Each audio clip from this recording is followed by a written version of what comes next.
আমি আমার বক্তৃতার মাঝে 5টা প্রশ্ন করব, যে উত্তর দিতে পারবে প্রত্যেককে 200 কোটি টাকা দেব। ঠিক আছে? রাজি আছেন? আমি যে বক্তৃতা দিয়েছি এই বক্তৃতার মধ্যে কয়টা প্রশ্ন করব? 5টা। আপনারা আমি প্রশ্ন যখন করবো আপনারা হাত তুলবেন, উত্তর দিবেন না, হাত তুলবেন। টাকাটাকে বের করে নিই। না না, টাকা বের করে খেলা আছে।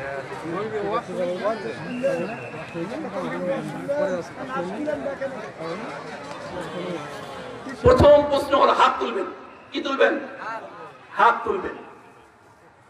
আমি বলেছি একটা দলকে চিহ্নিত করার উপায় বলেছি, যে এই দলটা সঠিক দল না বিঠিক দল, এটা কিভাবে আপনি চিনবেন আমি বলেছি।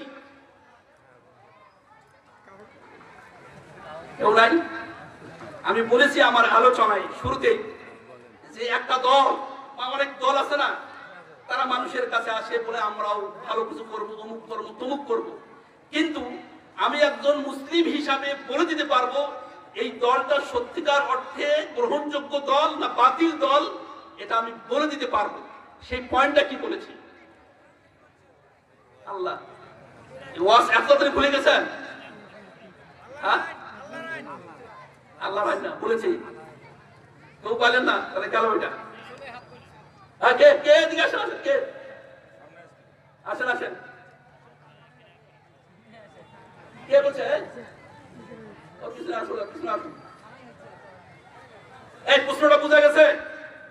প্রশ্নটা বুঝছেন? প্রশ্ন হলো একটা দলকে আপনি কিভাবে চিহ্নিত করবেন যে এই দলটি মানে সত্যিকার অর্থে গ্রহণযোগ্য না অগ্রহণযোগ্য আল্লাহর কাছে, এটা কিভাবে আপনি বুঝবেন? আগে আপনি বলবেন।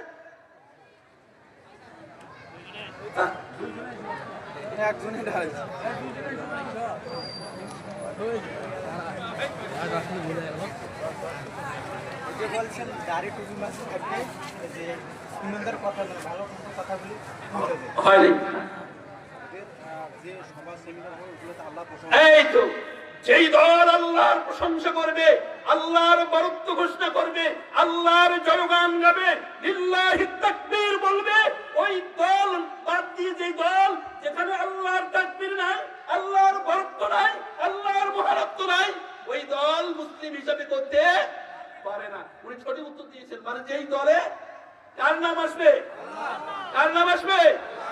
এটা সহজ বিষয়টা, আল্লাহর নাম আসবে। ভাই নেন সভাপতি সাহেব, আপনি যান। ভাই ভাইয়ের নাম কি?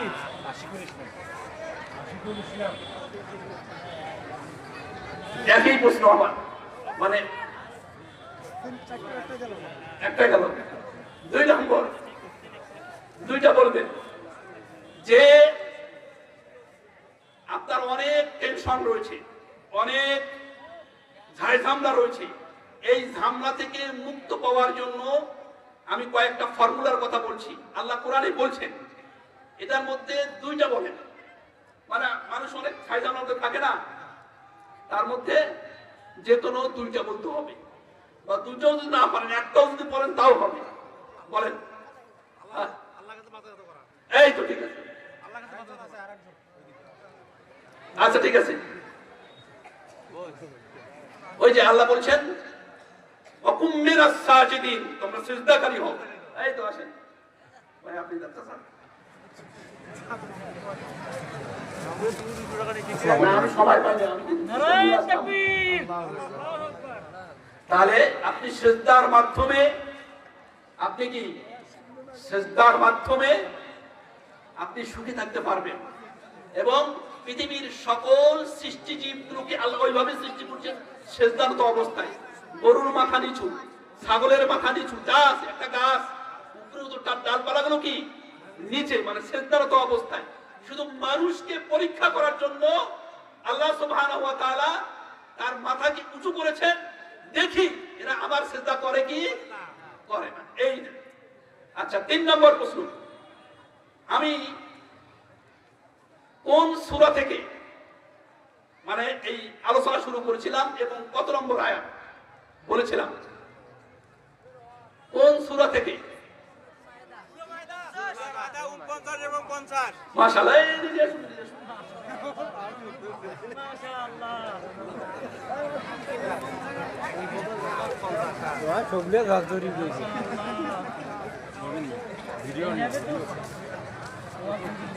আচ্ছা, এইবার যে প্রশ্নটা পাবে একসাথে, মানে দুইটা প্রশ্নের সমান টাকা দিয়ে দেব। না, দুইটা প্রশ্নই করি। আচ্ছা, আমি যে বিষয়টা এই দুইটা আয়াতে আল্লাহ সুবহানাহু ওয়া তাআলা ৮ ভাবে একটা বিষয়কে বোঝার চেষ্টা করেছেন। আগে হাত তুলবেন, বলবেন না। একটা বিষয়কে কি ৮ ভাবে তুলে ধরেছেন। আমি ৫টা বলেছি, আর ৩টা বলতে পারিনি। তো এই বিষয়টা কি? মানে একটা বিষয়, এই দুইটা আয়াতে আল্লাহ সুবহানাহু ওয়া তাআলা একটা বিষয়ে ৮ ভাবে তুলে ধরেছেন। বিষয়টা কি? আল্লাহর আইন। যে আসে আসে।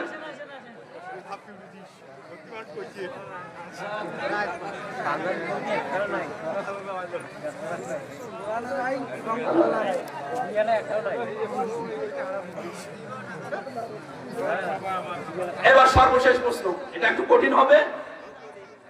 এই আল্লাহর আইনটাকে আল্লাহ কয়েকভাবে উপস্থাপন করেছেন। ৫টা পয়েন্ট উল্লেখ করেছি, ওই বাংলাগুলোই বলবেন।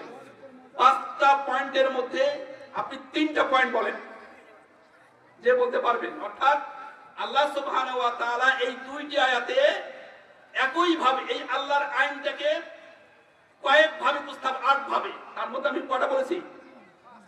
৫টা বলেছি। যেগুলো 2টা অথবা 3টা যে বলবে টাকা নিয়ে যাবে। জি, খেলা নাই? হ্যাঁ, আসেন আসেন আসেন।